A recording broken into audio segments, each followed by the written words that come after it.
All right, well, welcome, Vaqueros. Thank you for joining us for today's faculty and staff internship panel as part of Internship Week.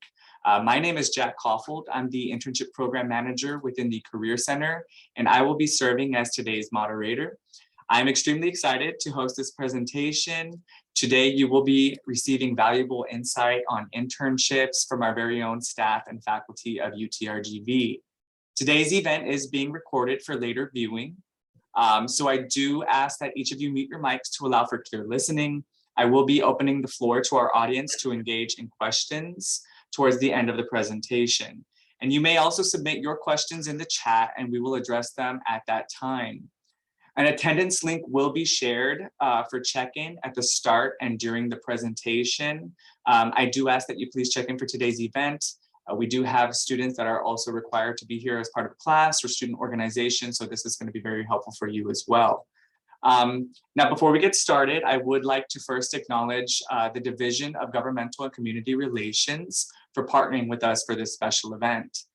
Governmental and Community Relations serves as UTRGV's liaison to the communities in the Rio Grande Valley by building and promoting relationships with federal, state, and local policymakers and the public and private sectors. Governmental relations, community engagement, and economic development, and public art are four branches that expand, strengthen, and promote our university community partnerships in support of UTRGV's major priorities. So to our partner, we thank you for your commitment to supporting us and serving the UTRGV community. And I do want to just give a couple minutes to Dr. Christian Corrales to share a little bit on behalf of the division. Well, thank you, Jack, and welcome everyone. Bienvenidos, buenas tardes, good afternoon. Well, it gives us great, at least for me, great joy and pleasure to sit in this panel.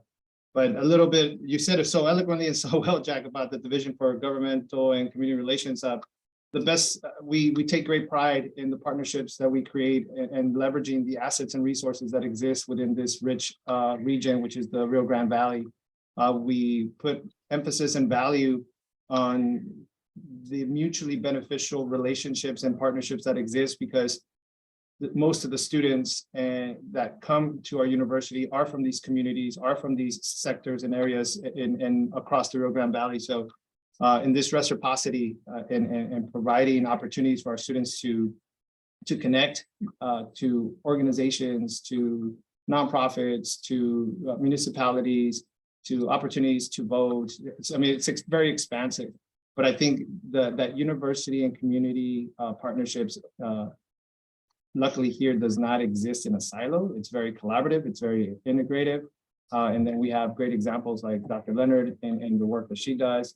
And then we have great examples that my colleague Vera will share in the efforts that she does in promoting civic engagement. But I think ultimately our job here at this university is to connect our students, right? It's obviously to develop the opportunities, but then more importantly, to connect our students to those opportunities. So hopefully by the end of the day, those that are participating today will have access and at least a pathway or better understanding on how to leverage those opportunities. Thank you for sharing. And I'm going to address you now as Christian. It's easy for me to go about that, so I know you're okay with that. All right, let us now introduce our panelists participating in today's event. So joining us, we have Ms. Veronica de la Garza, Director of Governmental Relations at UTRGV. Veronica has 25 years of experience in the political, government, and nonprofit sector with an extensive history working in public service. Veronica has previously served as Public Affairs Director for VITA, Valley Initiative for Development and Advancement, Director of Latina Style Inc., Latina Style Magazine, and Executive Director for the Youth Vote Coalition. During her time as a student of UTPA, Veronica has also served as a HACU intern with the U.S. Department of Agriculture as a community development specialist. Welcome, Veronica. Thank you. Next, we have Dr. Christian Corrales, who joined just previously. He is the Assistant Vice President for Community Engagement.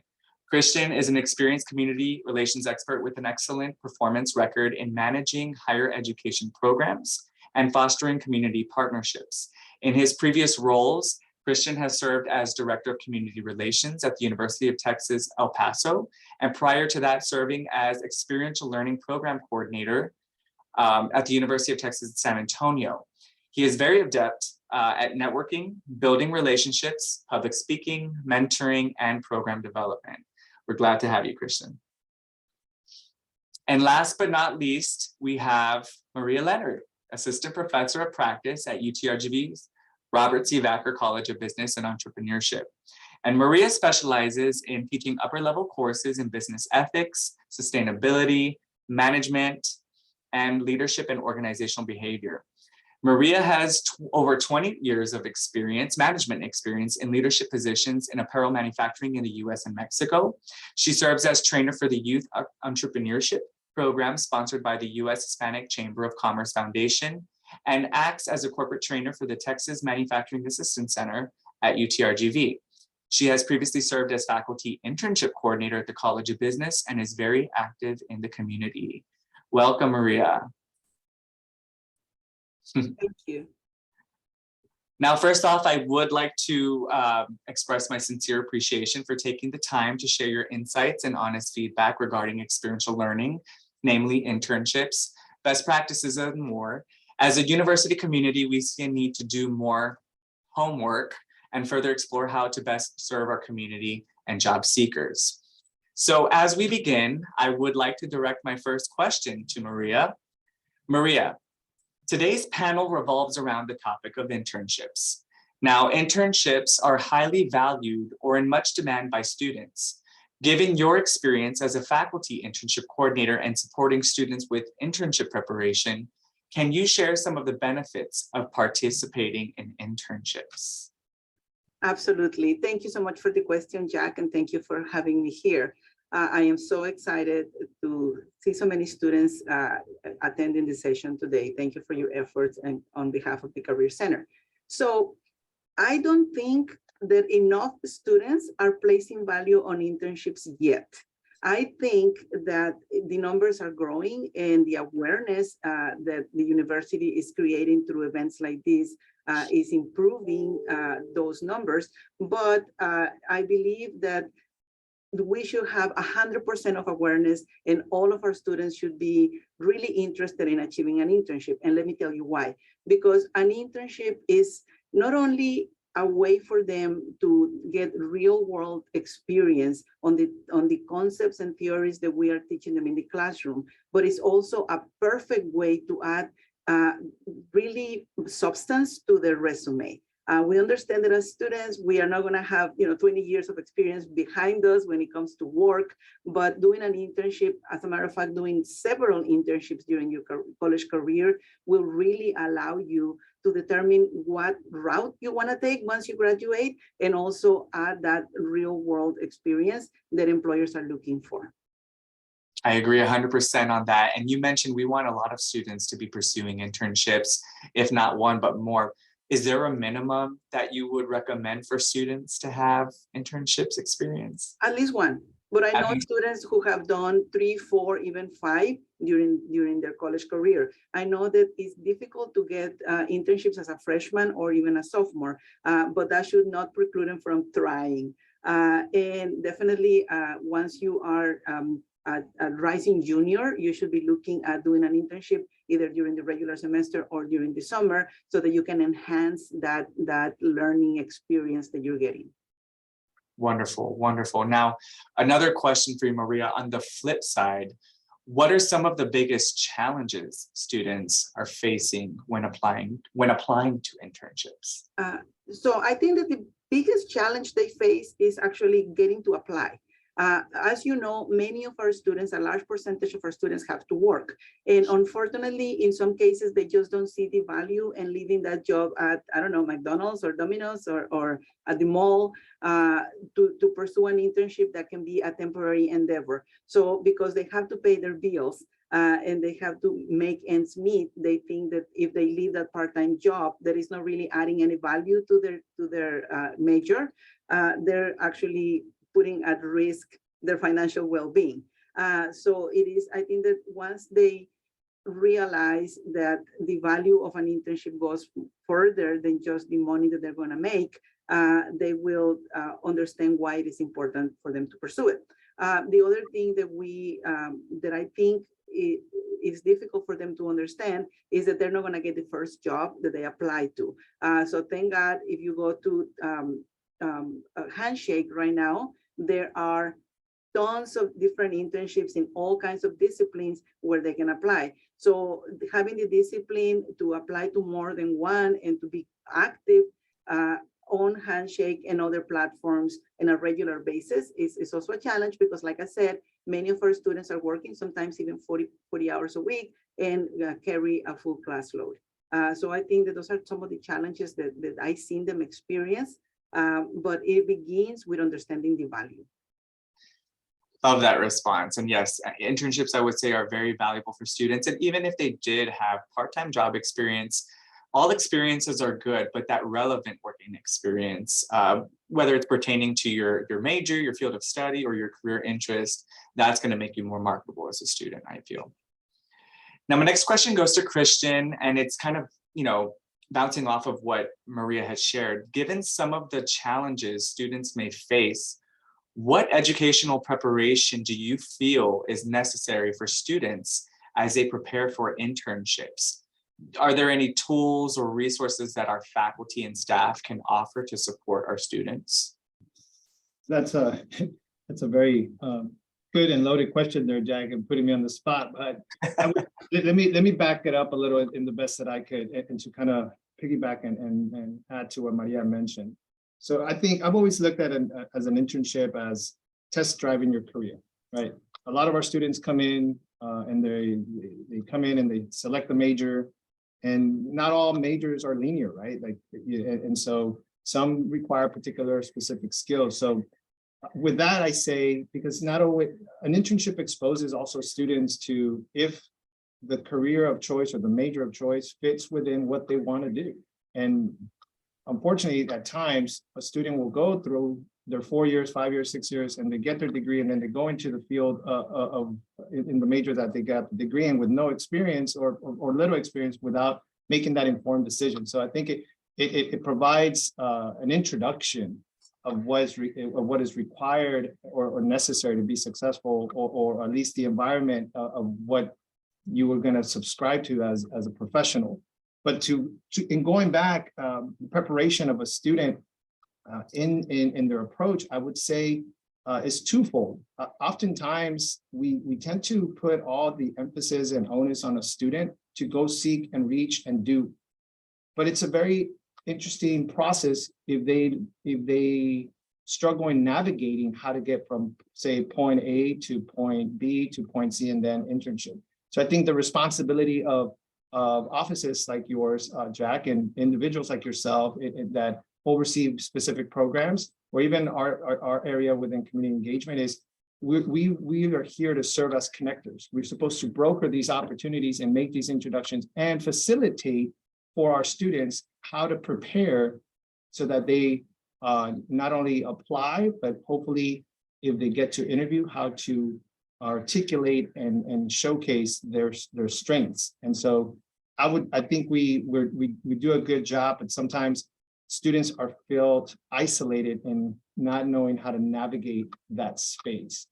But I will add and plug, as I was sharing with you, Jack, is I think the goal as well for students, that those that are listening here today, is to take, it's not a risk, take that chance on yourself.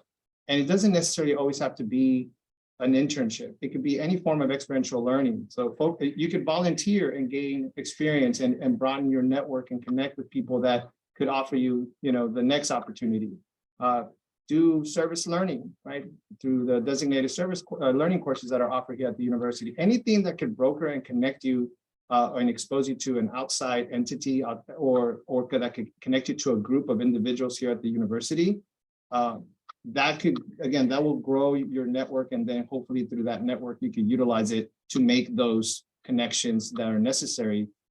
Because evidently, I would say also, it's good to have someone endorse you, right? Or write a reference, someone that knows you. So you start small and then you kind of build on it. But it should never be, I would say, never be left to just the individual to figure it out. I think that's what makes UTRGV very unique. that we have the resources, we have the services to support our students. But sometimes we feel that there's this gap where students don't seek us. And if that's the case, well, how can we do a better job to broker it and come to a middle so that our students are successful in navigating experiential learning opportunities. I agree 100% on that too. And one of the things that I appreciate you saying is that building those connections.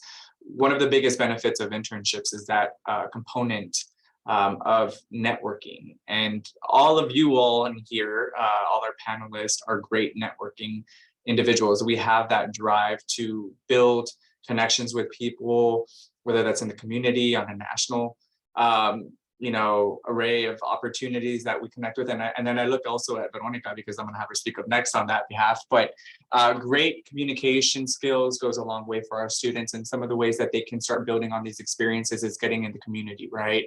If they don't have an internship experience, we look at other things like volunteering. And as you mentioned, service learning. One thing that I want to highlight too is micro internships when it comes to building on skills. These are new for our students since the pandemic hit us. We had to look at ways of not having students go out on site to internships, but do internships virtually, and micro internships are very popular. Shameless plug, we're going to have a presentation on micro internships tomorrow for our students. So definitely learn more about that, but for you to develop your skills, right? If you don't have relevant experience, if you're a first-year student, a second-year student, then those are going to be opportunities that you want to pursue if you have not been able to find an internship. But what you should always know is that you need to be a people person. You need to connect and engage, and that's going to help you along the way. My next question is going to go to Veronica. Now, Veronica, with UTRGV being the second largest Hispanic serving institution in the nation, and given your experience working in governmental relations and working with large organizations such as HACU, CHCI, CHLI, or even local and state legislators, all of these organizations hire interns. Do you feel, or do our students have an advantage when applying to internships?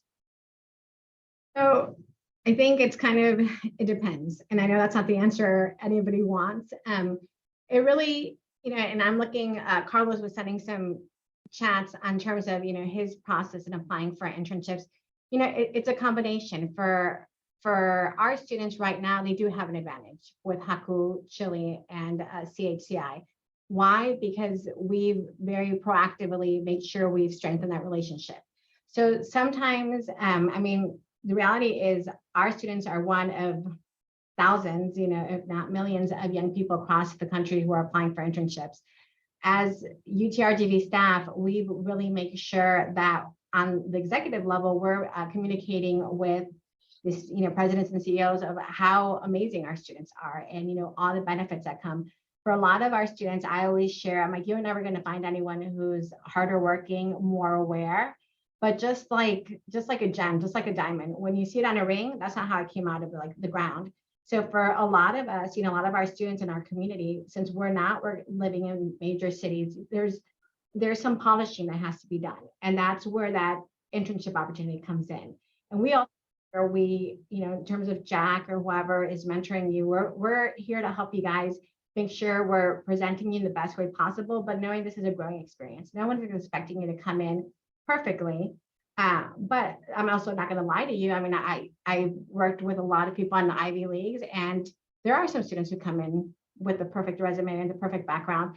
So I think the great thing about our Career Center is how active, and it's not just, this has been decades upon decades based on our legacy institutions, how they've really established these relationships, and then what our alumni have done. So it's not just in the political sector, but we've seen it in engineering, how much, how our engineering students are really looked at and looked for by corporations, but it's because they've already seen the quality of a UTRGV student. So in terms of being an HSI, I think for a lot of our students, you guys are perfectly perched to go for these opportunities. But, as Maria mentioned, you don't get the first job, you don't, always get the first internship. You have to apply to many. And I was very fortunate when I was in college, I did start interning young. And, in retrospect, because I've been on the other side of it, of reviewing applications. Like on CHCI, they get hundreds upon hundreds for their fellowship and their internships. So you can see a little bit of everything, but you never know. Sometimes it's, obviously you have to present your best foot forward. I've seen, at times where you have students applying from Harvard and their degree is not in line with what's being looked at the time. And you have somebody who might not have the perfect GPA, but that's the degree they're looking for, and vice versa. So on our end, kind of, this is a time as students to kind of go apply for that job that you might be afraid of. Go for the internship, go apply for that SpaceX internship, go apply for that Tesla internship, or, is it Toyota, or is it Department of State? And we have students throughout, but then it's applying, but then also, I mentioned to Carlos, it might be doing a little bit of follow-up, saying, hey, get on LinkedIn, see, are there any alumni from UTRGV who work there that you can reach out? I just applied. Is there any advice or anything, you can offer? Calling the office outside of, UTRGV, of being the boss and kind of having the staff, I'm hiring my staff, I'm hiring our interns. And at times, when you're the one applying for the internship, it seems like that is like huge. Like there can't be anything more bigger. For some of us on the other side who are working, that's one of 100 things you're dealing with. So the internship program is a small thing. So sometimes the students who are following up, hey, Mr. Lagarza, just want to don't start, hey, I apologize with that. Like I always tell our students, do never start an email or a conversation with hey. I'm like, because I was like, do never, but just, Mr. Lagarza, always apply, someone's last name, following up on my application. Do you guys know the timeline? Something simple, but on the other end, whoever is making those decisions, if they're saying somebody is really interested in doing that follow-up and professionally, that could really kind of have that resume being pulled from that stack that they have on the side of their desk. So it's, yes, creating the resume, yes, the cover letter, but it's also a lot and seeing, who else can help, what other resources. UTRGV has, as Christian mentioned, great resources where you have staff and faculty who are here to support you guys, and we want to help. Let us help you. Don't feel like you have to do this by yourselves, because you don't have to, and nobody does. Your career professionally, there's the assumption when you're in school that everyone does it by themselves. No one does it by themselves. There's always somebody who's helping them or making a recommendation or following up, or I have friends in very high positions who will still follow up and like, hey, look at my cover letter, look at my resume, or hey, can I role play with you? And that'll be throughout your professional life. So don't even think twice about reaching out to us and saying, hey, can you help me? Or, or how do you suggest I go about this? Because that's why we're here. We want to see you guys succeed, but we also want to highly, as Maria mentioned, recommend that you guys take these opportunities to practice your profession, to learn. When you have that internship on your resume, it makes a world of a difference, because you've also you've already been taught in the, those internship experiences how to like become that professional, how to respond to that email, how to communicate, and those are those soft skills that are not taught in the classroom, but are so vital both for internships and in the workforce that no one's discussing. And those soft skills will be how you move forward on your career or how you stay stagnant. And that's an internship opportunity gives you a chance to really strengthen your soft skills. Absolutely. Thank you, Veronica. I know you had your hand up, Christian. You want to add to that? I just want to add very briefly, and I think, so here we're talking a lot for these students, and I'm sure that the students have questions for us, but one thing I want to add to Veronica that she mentioned is in that process of not having to do it on your own.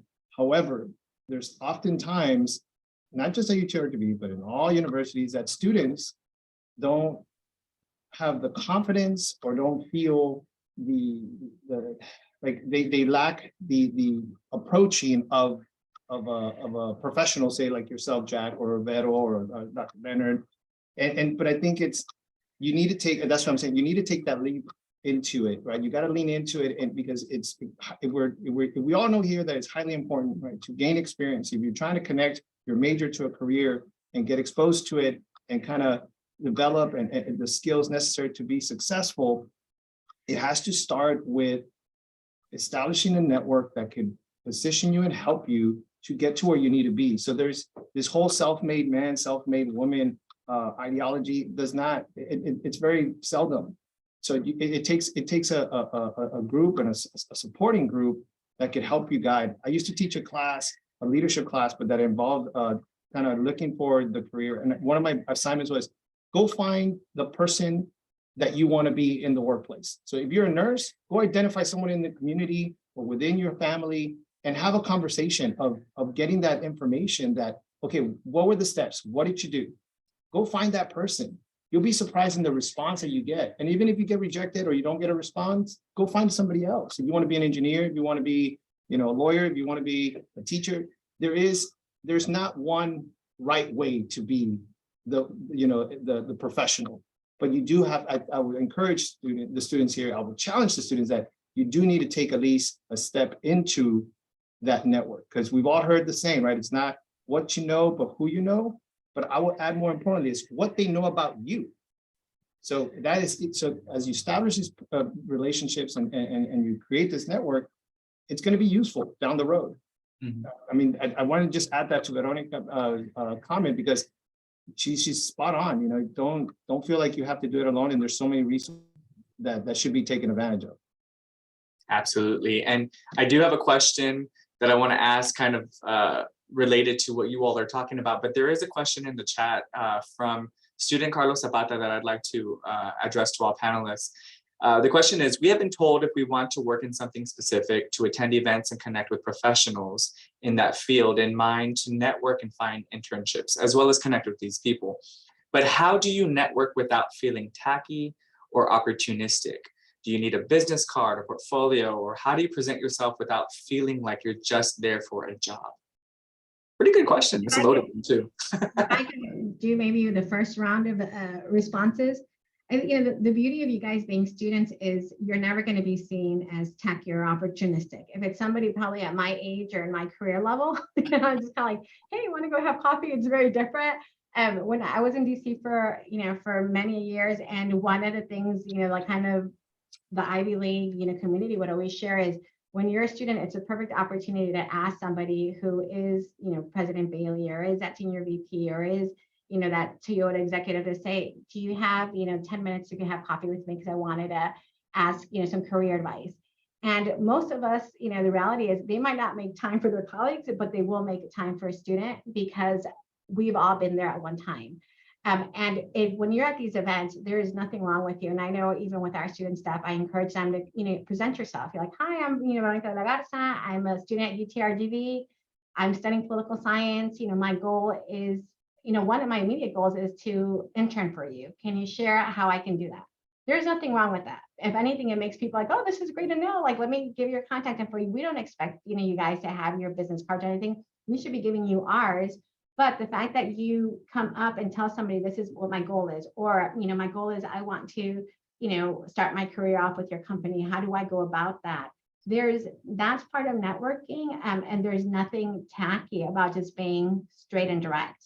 You don't have to compliment somebody on their shoes or their hair. I'd rather, somebody, and I've seen this, throughout different fields, just come up, this is who I am, this is what my interest is, because it's nothing out of the norm. But that's where that kind of confidence in and having that conversation and requesting that help. If anything, most of our community here and throughout are always supportive and appreciate kind of like that straightforward candor. That would be my answer. Thank you, Veronica. And I know Maria has something to share as well. Thank you. Yes, I think that he might be, Carlos might be worried about feeling like he's only there to get a job. So there are ways that we can maybe soften that. And number one, it would be to really be interested in what the company is doing. So do your homework a little bit before you go talk to that person, so that they know that you're actually interested and it's not just an opportunity that you saw at that moment. And be interested in what they're telling you. So not be so self-conscious and only think about what your responses are going to be, but ask questions that pertain to that person, to the person's job, professional trajectory, and the company. So they know that, that you're actually looking at how you can be an asset for them, not just for them to give you a job. And I know that it takes practice. The more that we do it, the better we get at it. So those those Veronica calls them soft skills. They're not easy. They're hard skills to get because it has to do with our social interactions. So the more you do it, just like any other skill, the better you will get at it. So don't feel that they're going to be judging you because you are there to try to get a job out of them. Show them that you can be an asset. Love that. And yes, it's internships it's a lot, you know, when you consider it's not just applying, there's phases of it, right? You know, there's the research phase, and that's where you mentioned about, you know, researching the companies or organizations that you have interest in. And it's not always about the job title either, what your major field of study is. You can also look at the company culture. And so, you know, if you find passion in what they're doing for the environment or for their humanitarian services, I mean, these are things that you also want to look at that may, you know, relate to your passions and values. Christian, I saw your hand go up. Yeah, and I will add, right, I mean, directly to that question is, if it's a university sponsored event, if it's a network event, for instance, the employers that are coming onto campus are there because they're interested in you all, not the other way around. So I think that eliminates that fear or that barrier, like, oh, it seems like I'm like self-interested in participating in this event. On the contrary. So I feel that, again, it's like Maria mentioned, like Vero mentioned, do go into these scenarios prepared, right? Hopefully a little polish in what you want to articulate and what you can contribute to the organization or what interests you of the organization. But I mean, these opportunities or any other opportunity where you are invited or that you have the opportunity to connect and interact, they want as much out of you as you want out of them. Mm-hmm. And so it's just a matter of coming together and trying to see how can that, and it's okay to just be vulnerable and ask. And like Veronica says, like, you know, I'm interested. What is the process? How do I go about it? Can you connect me with someone?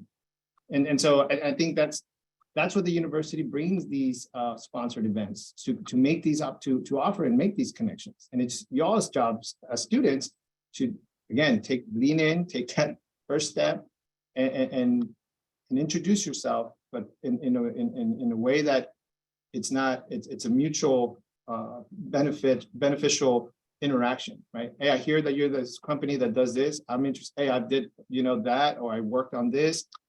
It's a two-way street, but I think our students shouldn't be that afraid. None of these students should be afraid. If they're here on campus, it's because they're interested in you all, not the other way around. And I take that as like, you know, and I'm talking about maybe like the interview process, but this happens even when they're connecting with an employer at the career fair or whatnot. You interview them.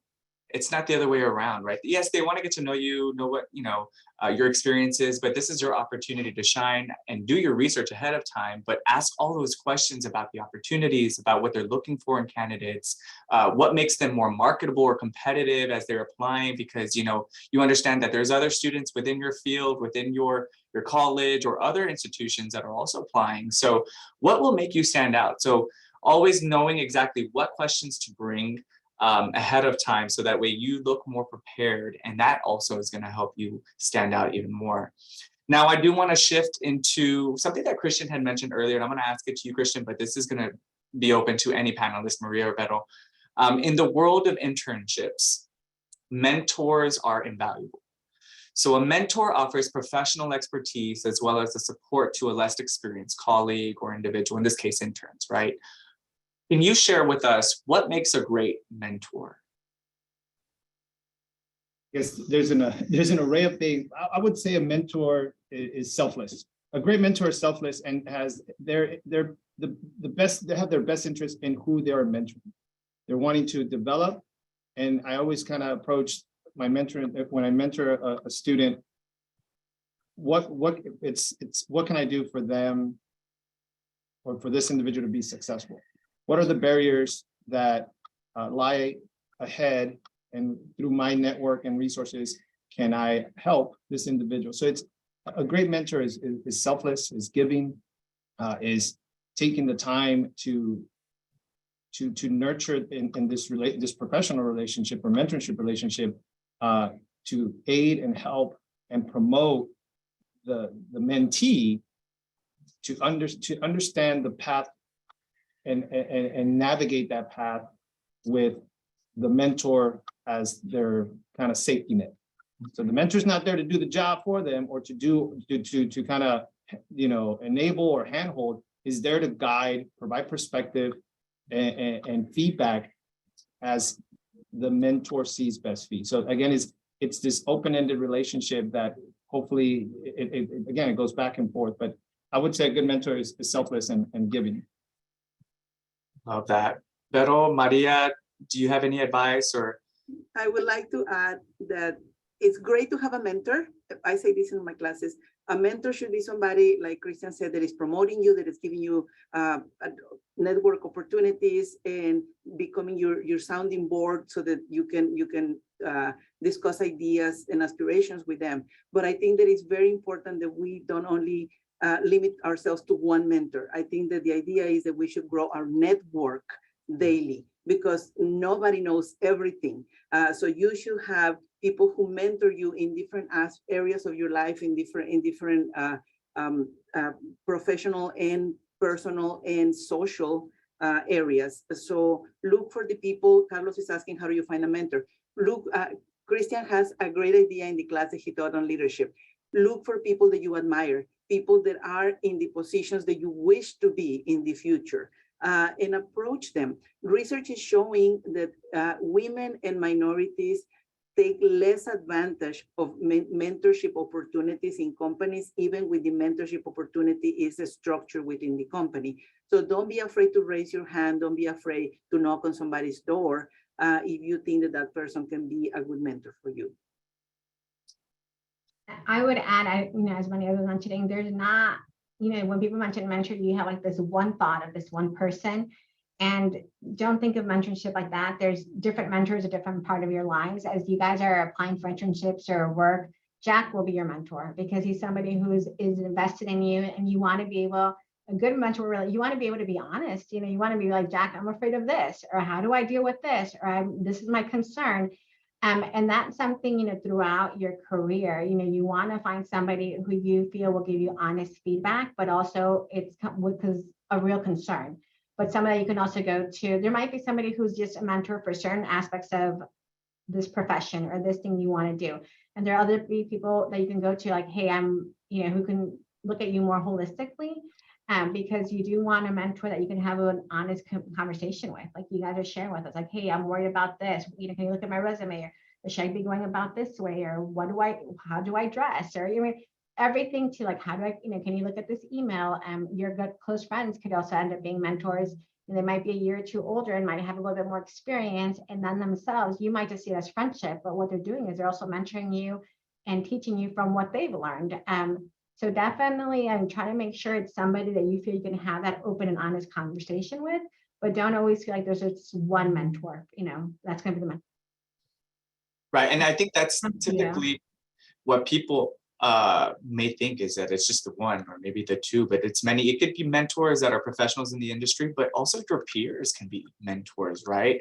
I think there's some questions that students should ask themselves when they're looking for a mentor. Is this individual, do they have, real experiences that walk in the same path of what I'm doing or want to do, right? Do they have that time to invest in me and also, be a part of my success? Are they good at giving feedback and receiving feedback or being good at listening? These are qualities in mentors that you want to see and have. And I mean, of course, for any student, a mentor is not always just someone that works within the institution or within the industry. Your mentors could also be family and friends too. So just be mindful of that. You probably have already connected with someone who could be your mentor just by the support and the advice that they can give you, right? So just know that. My next question for all panelists is, what general characteristics or traits do you feel that employers focus on? And then, of course, I know that you're not employers from a company, but we have employed student employees, right? But what general characteristics or traits do you feel employers focus on when considering a potential applicant? Do they look at skills, education, work experience, or all the above?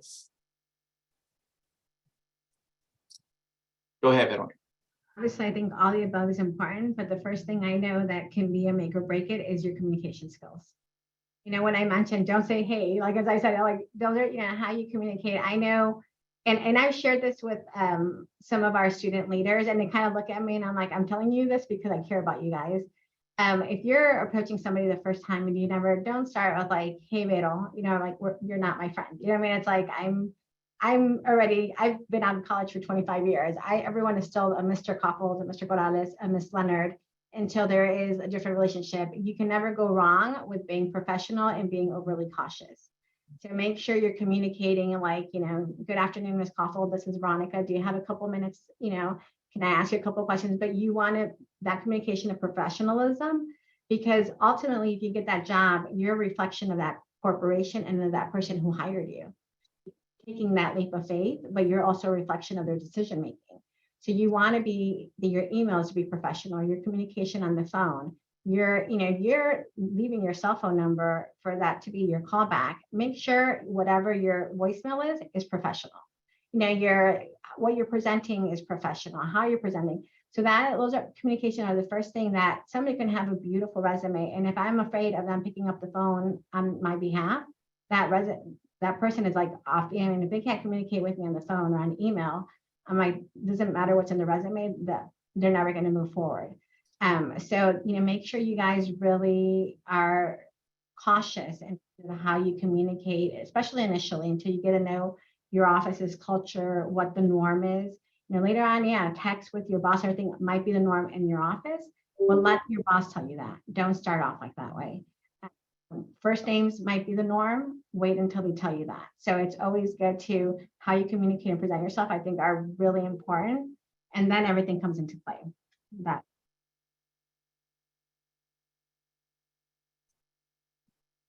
Maria, Christian, I don't know if you want to add to that as well.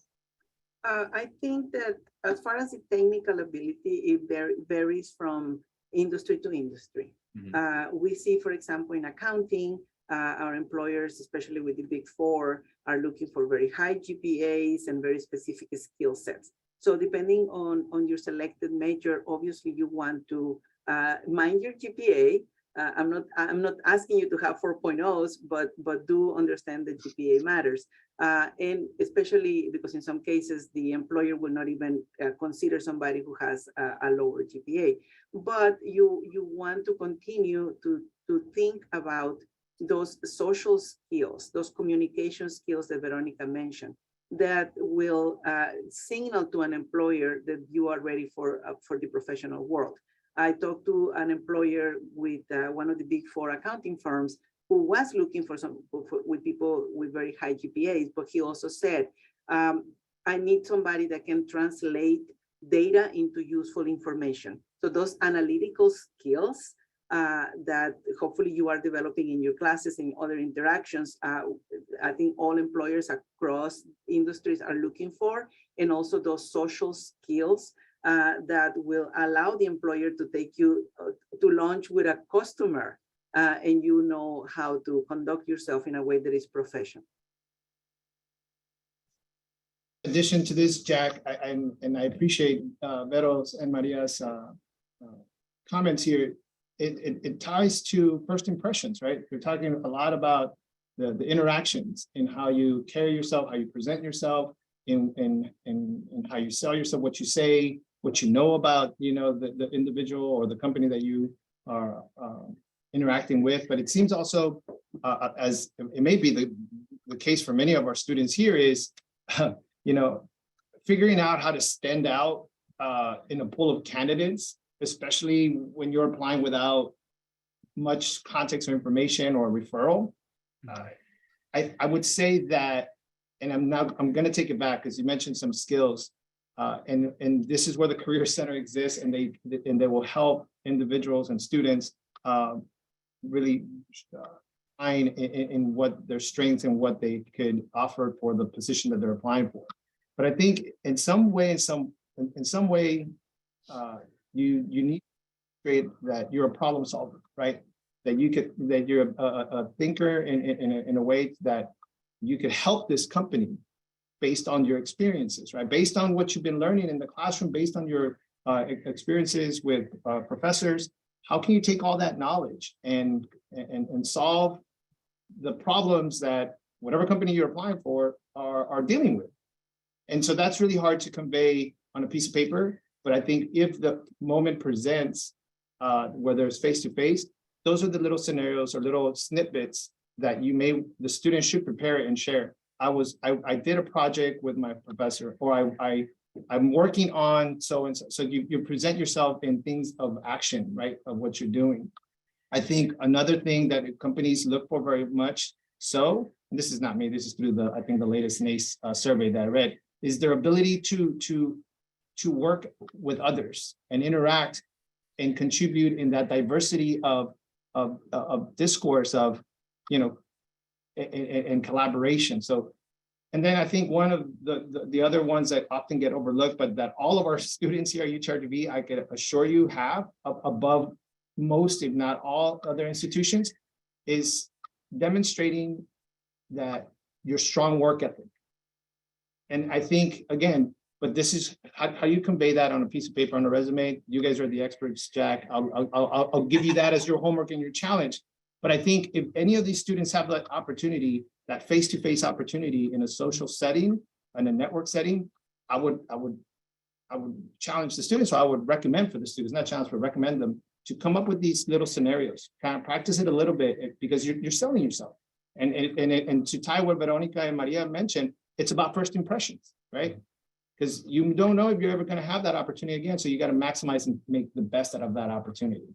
So I hope that contributes to the conversation. Yes, thank you. And I also want to add into that. It's one of the biggest advantages that students as a college student have, and that is taking advantage of joining student organizations. Employers love student leaders, right? And I would say many benefits of being a part of a student organization is that you'll, one, learn more about yourself. You develop those soft skills. You learn how to work with a team. You get to be a part of networking opportunities. And of course, I have to say that many student organizations on campus work closely with the Career Center and learn about opportunities, right? And then of course, you really learn how to engage with diverse groups of people and gain those leadership skills. So another plug, next week, we're having an involvement fair. I shouldn't say the Career Center, but there will be an involvement fair, and you'll probably see that slide on your My UTRGV page. Those are opportunities to connect with those student leaders in those organizations, and definitely connect with them, because I know employers love to work closely with those student orgs as well. Maria, you have a mention? So I know what you're about to say. Student organizations, he knew I was going to mention that. I got my first job because I was very involved in a student organization, and I got to meet the CEO of the company because I was at a conference where I spoke on behalf of my student organization. So these types of experiences you can only get if you are fully involved in your college career, and that includes becoming part of a student organization, or like Christian said, Dr. Corrales talked about experiential learning. Go volunteer somewhere. I hate to tell you this, but there are thousands of you guys graduating every year, not only from our institution, but from all over the country.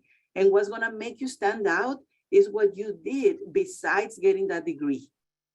And this is the time to do it. Plus, I can promise you, you will make friends. You will develop skills that I cannot teach you in the classroom.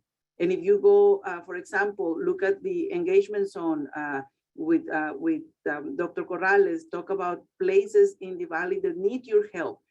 Those are volunteer opportunities. Those are not internships, but you still can put those things on your resume. It's more than just getting a degree, guys. Thank you, Maria.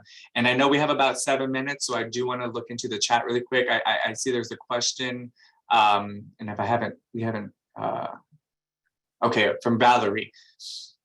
In my case, she's a senior graduating in December.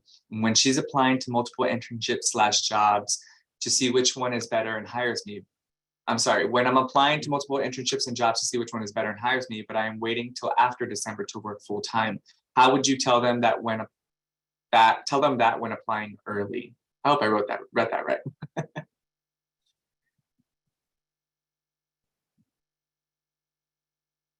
I guess in the question she's asking, she's graduating in December, she's applying to multiple positions, and hopefully she wants to find the right position, right, for when she's applying for.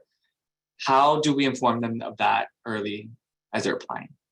I I think you answered that, Maria, but you Yeah. want to do it verbally. If you are applying, let's say through Handshake or through one of the career fairs that the university brings, obviously they'll know that you're a student, and there will be an expectation that you can maybe work part-time or do an internship while you're in school and then work for them full-time. But it is important that you let them know ahead of time. And please don't wait until December to start looking. You should start looking now. Because it takes time, it is a process. So it is important that we do this early on, not after we graduate. Remember, competition is fierce. I like that. Competition is fierce. And you are competing, right? At the end of the Yeah. day, I always share with our students, it's like, look, just look around this room right here. And I'm sure there's all different types of majors, but you're competing. So in any competition, there's winners and losers. So if you want to win and get the internship or the job, you need to prepare for it, right? It's about preparation and execution. So so you have to kind of not. One of my biggest struggles with college students is this is not an extension of high school to where you just go through the motion. You have to be actively and intentionally look and dive. Like you have to be intentional. Nothing's going to come to you. So you have to take that approach in preparing and executing for what you want to do after you graduate here. And that could be an array of different things. Carlos, I'm going to answer your question real quick about the business card since I'm here online. I don't think you necessarily need business cards, but always ask the person you are talking to give for them to give them yours, right? So to ask the person that you're interacting, may I have your business card? And then you follow up with a thank you or, hey, I met you at this event. Thank you for taking the time. I'm following up. Any opportunities, whatever. So always ask for one. You don't necessarily have to have one. And in the digital age, we have LinkedIn, right? There you go. Another great opportunity to get connected through there. Eduardo Salinas, as a finance major, where can I network? Student orgs. You have several student orgs that are dedicated to finance students. We have Alpha, we have EFS, and we have several other student organizations that are not that are multidisciplinary. So that is a great way to meet business professionals on that industry, and also go to conferences and other opportunities for you to network. But join a student organization that is relevant to your career. Yes, and I will also add to that the Career and Internship Expo. We have majors. We have employers from a variety of different industries: business, health, finance, education, arts. And this is a great networking opportunity as well. You connect with recruiters, and a lot of the recruiters are alumni of UTRGV, UTPA, UTB. So this is a great opportunity for you to get a firsthand look at what students are doing when they're networking, right? And connecting with employers, listening to see what questions are being asked, adding your own spin onto those questions, because there's information that you want to receive from them, right? So this is a great opportunity. I also want to support our College of Business on this, is that there is a event happening, and I have Noelyn joining us here. If she can just share a little bit about our branding event that's going to be coming up next week, I believe, correct? Yes, thank you so much, Jack. Thank you for giving me a few minutes to just share out there our upcoming workshop event. It's called Branding, and it'll be conducted by one of our marketing and very famous professor, Mr. Michael Flores. It'll take place in the Brownsville campus on Tuesday from 11:30. In the morning, and then Friday in the student union, I will drop the flyer in the chat, and I look forward to seeing you all there. And it will play a big part in your skills as you go out and find yourself an internship or a full-time job. Thank you, Jack. You're welcome, Noelyn. Thank you. We have about 2 minutes, and I think if we can maybe address one final question, and it could be one panelist that asks, oh, well, you know what, mine, we got one in the chat. Oh, Carla is asking, is that for university employees or for everyone? I think that's going to Noelyn, I believe. And if you want to unmute. Yeah, it's for everybody. For everyone. Okay, to come just and attend. clarify that on it. All right, well, I do want to be mindful of everyone's time. I think that's all the time that we have for today. And of course, if you do have further questions, feel free to connect with me, Jack Offold, Internship Program Manager within the Career Center. I will include my information in the chat.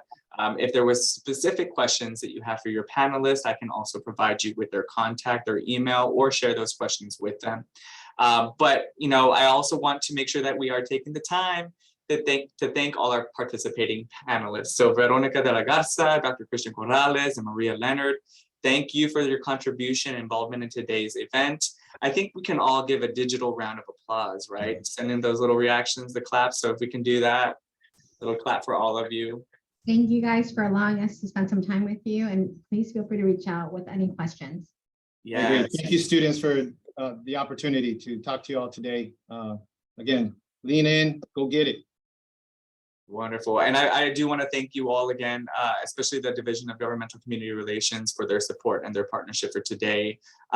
Making sure that everyone, before they leave, just to check in for today's event, if you're here as part of a class, I'm sending that link in again one more time. Please fill that out. And until next time, and for those of you that want to recap this, we will be posting this video presentation on our website. So you'll have that for you as well. All right. Thank you, everyone. You're free to go. And thank you again, panelists. We'll see you all. Thank you. Thank you, Jack.